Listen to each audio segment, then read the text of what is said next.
한동훈 후보는 윤석열과 김건희를 왜 배신했나? 제가 먼저 말씀드릴게요. 답변 시간 30초 보장을 해주세요. 홍 후보님이 세간의 시중의 말씀을 하셨는데요. 예.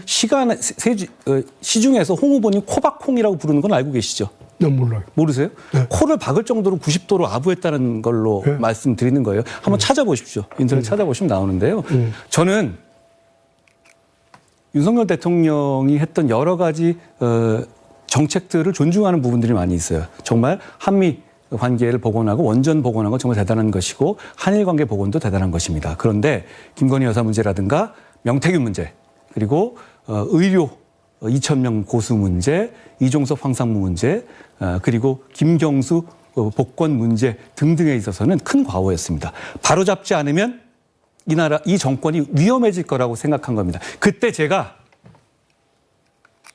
국민의 눈높이에 맞춰서 나섰습니다. 그때 대통령 편들면서 이간질하고 했던 홍 후보님 같은 분이 문제이고 홍 후보님 같은 분 때문에 결국 이런 상황이 이른 것이다라고 저는 생각해요.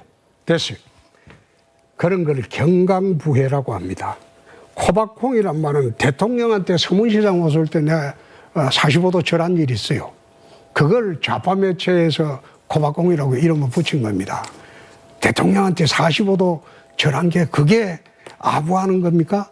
대통령에 대한 그게 존경입니다. 예? 대통령에 대한 존경입니다. 예의고. 참 그런 것도 모르고 대통령 앞에 깐족거리고 그랬으니까 얼마나 화가 났겠어요. 김건희 여사는 해외 순방 때마다 넥타이 2개를 사서 하나는 동훈이 준다 이렇게 하고 자랑을 다녔어요. 개점 해제 탄핵 주도의 배신을 통해서 대통령과 이거는 차별화하겠다는 겁니다. 자기 개인 차기를 노리고 벌써 대통령과 차별화하겠다는 생각으로 한 것이지 이거 국민을 위해서 지원했다고 난 보지 않습니다. 그거 아마 어느 언론사에서 한동훈 후보 쪽에 윤통하고 차별하지 않으면 다음 네 대선 못 나간다.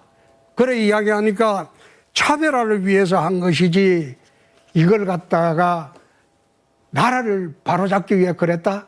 난 그렇게 보지 않습니다. 답변해 보세요. 제가 답변 드릴까요? 네. 홍 후보님은 참 상상력이 풍부하신 것 같아요. 어느 언론사에서 저한테 그런 얘기를 했다는 것이죠? 자, 그런 얘기 들은 적이 없고요. 그리고 저도 정치를 하는 사람입니다. 정권이 3년이나 남았는데 의도적으로 대통령과 차별화해서 다음에 후보가 될 수 있습니까? 그렇지 않습니다. 저는 오히려 그 편한 길 대신에 직언을 해서 그래도 이 정부가 잘 되게 하기 위한 길을 선택했던 것이에요.